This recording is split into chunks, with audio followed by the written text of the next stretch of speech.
Et son caractère, était conforme au Coran. Il se mettait en colère pour ceux qui suscitaient le courroux de Dieu et montrait de la satisfaction pour ceux qui satisfaisaient donc Allah subhanahu wa ta'ala. Juste une remarque ici. Il se mettait en colère. Donc il pouvait, le prophète sallallahu alayhi wa sallam, se mettre en colère. Parce qu'il y a encore des musulmans qui croient que pour Sassam, il ne se mettait jamais en colère. Non. La colère, c'est quelque chose qui est humain à l'origine. Donc c'est ni mal, ni bien. Maintenant, tout dépend, c'est un caractère humain. Tout dépend de comment tu vas orienter ta colère et pourquoi tu te mets en colère. Et donc le prophète sallallahu alayhi wa sallam, et peut-être que ça sera détaillé un peu plus loin, il se mettait en colère, et c'est écrit ici, que quand les limites du sacré, si vous voulez, avaient été dépassées. Et pas quand il y avait un problème entre lui et une tierce personne. Donc si quelqu'un, il l'insultait, le prophète sallam, il ne répondait pas à cette insulte. Le prophète sallallahu alayhi wa sallam, il ne s'emportait pas et il ne frappait pas la personne qui l'avait insulté. D'ailleurs, on retrouve ça même dans le Ramadan, parce que c'est la base, où le prophète sallam nous rappelle, mais je le dis avec mes mots, que quand quelqu'un vient à nous insulter, à nous provoquer, qu'est-ce qu'on doit dire ? Inni sa'im, je jeûne. Parce qu'il était comme ça, le prophète sallallahu alayhi wa sallam. Et donc ça, c'est un caractère qu'on doit s'approprier pendant le mois du Ramadan. Donc quand c'était entre lui et une personne, il ne se mettait pas en colère. D'ailleurs, à Médine, on avait parfois des bédouins idolâtres qui venaient du désert pour demander quelques biens au prophète sallallahu alayhi wa sallam, comme des moutons, des brebis ou autres.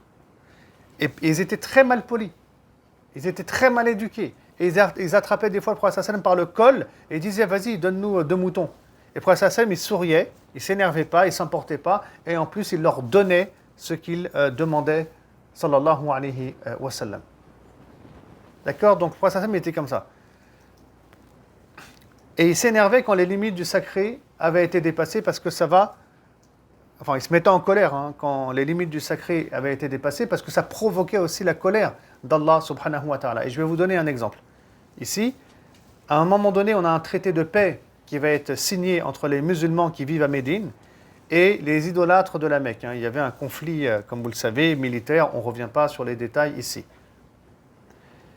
Et ce traité de paix, il va être cassé, détruit par les idolâtres de la Mecque.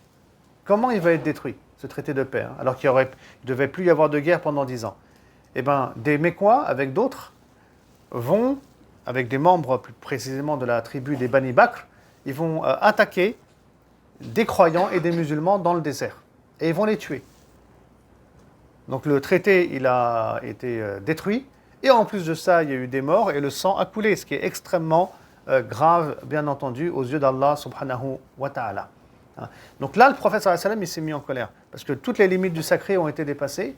Maintenant, quelle a été sa réaction ? Eh bien, il a jugé, le prophète sallallahu alayhi wa sallam, que le moment était venu maintenant de faire tomber la Mecque, où il y avait 360 dieux et statues qui étaient adorés. Et tout le système qu'il y avait à la Mecque générait de la barbarie, générait de l'injustice, générait du mal, et que le moment était venu maintenant de faire tomber la Mecque.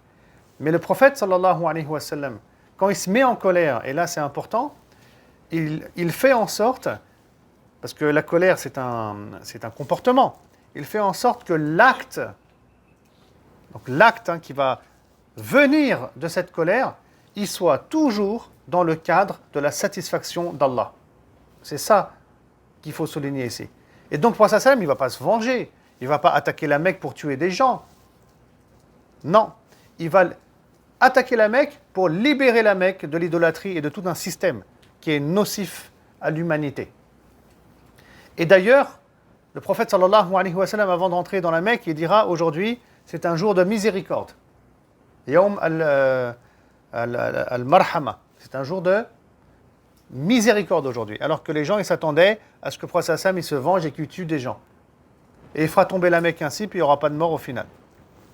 Voilà comment il était le prophète sallam, et c'est comme ça qu'on doit être. C'est-à-dire que, quand on se met en colère, c'est un conseil que je vous donne, de manière systématique, se poser la question, maintenant ce que je vais dire avec la bouche, ou ce que je vais faire, est-ce qu'Allah il va être satisfait de moi, ou est-ce que c'est Satan, Shaitan, qui va être heureux et satisfait de moi? Et ça peut nous aider à contrôler notre colère.